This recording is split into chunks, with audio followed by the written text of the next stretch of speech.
Laura left Methody in 2009 and completed a bachelor's degree in ecology and a master's in soil science at the University of Aberdeen. She was working on her PhD in food security and climate change modelling when she moved to New York to work as an intern at the United Nations Secretariat. Following her time based in New York, she began her present career with the United Nations World Food Prgramme. This is the world's largest humanitarian organisation, which aims to save lives during emergencies and uses food assistance to build pathways to peace, stability and prosperity. She has travelled the world with her career. In fact, the filming of this podcast had to wait until she returned from her work in Ghana and Honduras. Next week, she is off to Burundi. Her field operations have seen her work in some of the most challenging circumstances on the planet. Her first main posting was at the outset of the Rohingya crisis in Bangladesh. Here, she helped with the World Food Programme's immediate response in the refugee camps in Cox's Bazar. Following this, she spent 4 years in Syria and Yemen, focusing on emergency responses to the conflict there. She now works in the World Food Programme's headquarters based in Rome and specialises in partnerships. We are proud that she is a collegian and are looking forward to hearing what she has to say today.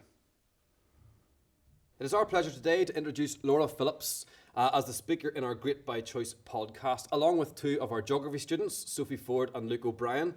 We are going to find out about Laura's life and career since leaving Methody and what she thinks it means to be great by choice. So what in your mind does it mean to be great by choice? For me, I think it's choosing to apply yourself to your best ability and also making moral and conscious decisions that uplift you and the others around you. What does a day in the life of Laura Phillips look like? I've had many different days. I'm currently working for the World Food Programme, which is a wing of the United Nations. Up until about a year ago, I was living in Yemen, and a day there is very different to my day now.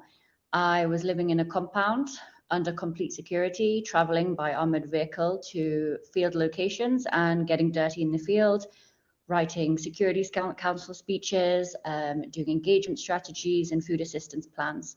Now I'm working for the World Food Programme headquarters in Rome, and my job is very different. I travel to the Rome city centre, and I am a private partnerships account manager, where I primarily work with different private foundations, and we're working much more on wider engagement for the World Food Programme, looking to secure support and resources for the people that we're serving.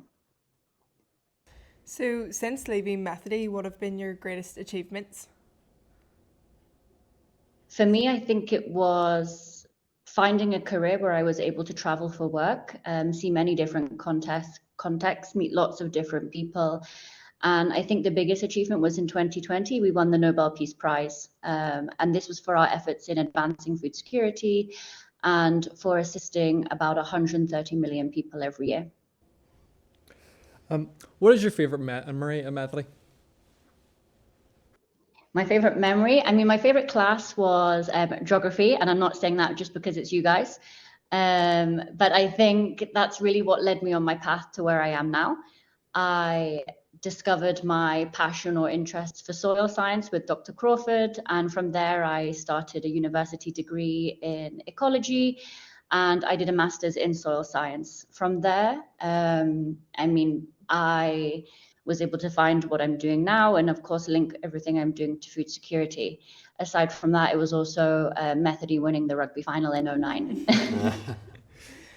How would you describe your time at Methody, and what did you learn from being at Methody that has led to your success? As mentioned, I discovered my passion for soil science, and that's really what led me to where I am now. I was able to take this path, and following my master's in soil science, I started a PhD in food security and climate change modelling, and that led me into the United Nations and what I'm doing now. It's not directly related. I definitely saw myself doing much more research work at the outset, maybe working for the Food and Agricultural Organization instead of the humanitarian lens that I'm doing now. But I think everything happens for a reason. And I was really happy that Methody was a part of where I am now. If you could repeat your time at Methody, would you change anything or would you keep it the same? I would keep a lot of it the same. I was really happy with what I was able to do here. But the one thing I think I've learned as my career has developed is that I should have done more languages. Working for the United Nations, I mean, you're always exposed to different contexts, different people, and there's a lot of prerequisites that need to be met to join the United Nations, and one of them is to have several languages. So I didn't get that opportunity. When I was in school, I went to 13 different schools. My parents moved every 2 years.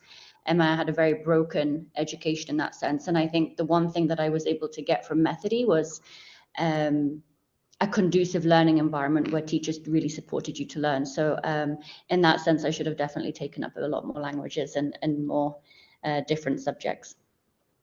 What advice would you give us at Methody as we journey through our time here? I'm trying not to be cliche in this answer, but I would say don't try and get stuck on every decision and think that every decision you take affects the next phase or step in your life. When I was in Methody, I was applying to be in media, and I applied for lots of different universities, and for whatever reason, it didn't work out. And then from one thing to another, I ended up doing geography and then ecology, and it brought me right back to where I wanted to be. So I think I was quite an anxious student, and I used to get really worried about taking the wrong decision or maybe getting a bad grade in one thing instead of the others. And it's really easy to fixate on those things. So my let's say lesson learned would be that everything works out in the end, and don't be too hard on yourself. In your opinion, what are the 3 behaviours that people must buy into to be great by choice?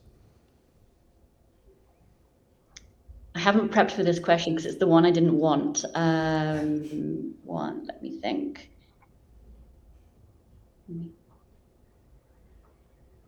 The 3 behaviors. I think having a good mindset from the beginning. I would say being positive, being conducive and working with other people is the first thing to be great by choice.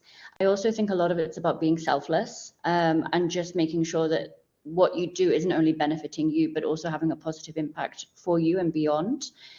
And I think also putting the effort in, it's not always going to land on your lap. And even though I say things always work out, you also have to put the effort into and make what you want happen for yourself. Is there anything else you'd like to leave us with? I think just keep doing what you're doing. The largest thing I would say, and in my own lessons, is that everything we do is for a reason. And I think at the moment, with the way the world is and all of the different crises that are happening everywhere, I'm very exposed to what's happening. But I think even if you're studying Latin or you're studying geography or you're studying maths, you have a way to contribute to something larger in the world. And there's always something more that can be done. At the same time, I'm available to be contacted should any geography students want to discuss the United Nations at large or different career paths. And you can get my contact from Mr Welshman. Thank you very much for taking the time to talk to us. Thank you. Laura, you are great by choice. Thank you.